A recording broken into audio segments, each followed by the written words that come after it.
નમસ્તે મિત્રો, તો હું તમને આજે એક મૂવી વિશે જણાવીશ જે મારો અનુભવ તો ખૂબ જ સરસ રહ્યો છે. તમને ખબર છે આ મૂવીનું નામ? તો આ મૂવીનું નામ છે રાજા હરીશ્ચંદ્ર ફેક્ટરી.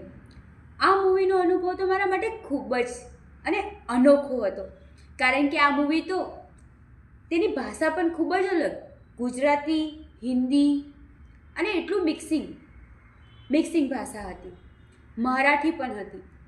આમાં સૌથી વધારે ભાષાનો મને કોઈ એવું નહોતું કે મને ખબર નથી પડતી, પણ આ મૂવી જોઈને મને બધી જ ખબર પડતી હતી.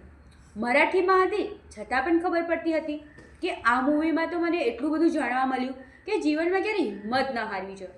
અત્યારે વ્યક્તિ વર્તમાન સમયમાં હું જોઉં તો વ્યક્તિ પોતાના જીવનમાં એકવાર હારી જાય છે, પછી એવું જ માનસિકમાં વિચારી લે છે કે હવે હું કંઈ કરી જ નહીં શકું, જીવનમાં ક્યારેય ગ્રોથ જ નહીં આવે મારા જીવનમાં, હું આ કરીશ તો હારી જઈશ, આ કરીશ તો હારી જઈશ. પણ એવું જીવનમાં ક્યારેય મનમાં આવું નહીં જ વિચારવાનું. એવું વિચારવાનું કે એ હારમાંથી મને શું શીખવા મળ્યું, આગળ હું વધારે શું શીખી શકીશ, એ મનમાં વિચારવાનું. તેવી જ રીતે આ દાદા સાહેબ ફાળકે, આ તેમને મૂવી બનાવવું હતું. તેમને પોતાની આંખો રાતોરાત જાગીને તેમને પોતાના ઘરનો સામાન વેચ્યો અને પોતાના પરિવારને પણ એક મહિના માટે, ખાસા મહિના માટે તેમને છોડીને જતા રહ્યા હતા, ખાલી એક મૂવી માટે. પણ તેમણે તેમના જીવનમાં એટલો ગ્રોથ કર્યો અને તે તેમની મહેનત રંગ પણ લાવી. તો તેવી જ રીતે આપણા જીવનમાં બી ક્યારેય હિંમત નહીં હારવાની. તે હિંમતને, તે હારને પોતાના જીવનનો અનુભવ બનાવીને કે આપણે આગળ શું વધીશું, શું કરીશું, એ આગળ લઈને જવાનું આપણા માટે ખૂબ જ સારી છે.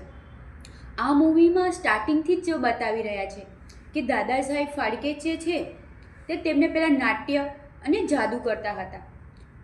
તે તેમને ગામમાં અને જઈને તો તેમના નાટક્યો અને તેમના વિચારોનો, અનુભવોને બતાવતા હતા.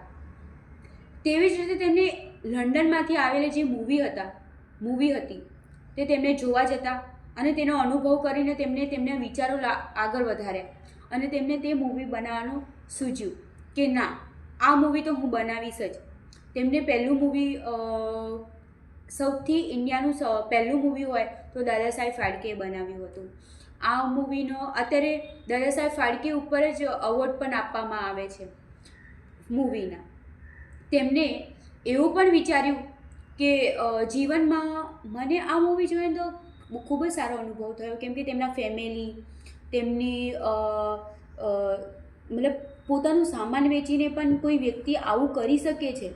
એવું જરૂરી નથી કે જીવનમાં પૈસા હોય તો જ બધું થાય, એવું જરૂરી નથી જીવનમાં.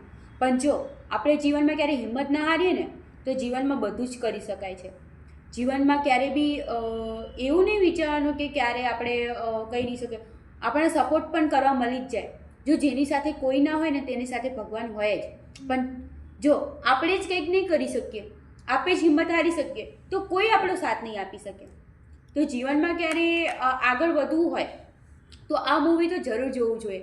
અને તે મૂવીની મજા નહીં, પણ તે મૂવીનો અનુભવ જોવાનો કે તે મૂવીમાં આપણે શું શીખવા મળ્યું. તો મિત્રો, આપણે આગળના વિડીયોમાં મળીશું. નમસ્તે.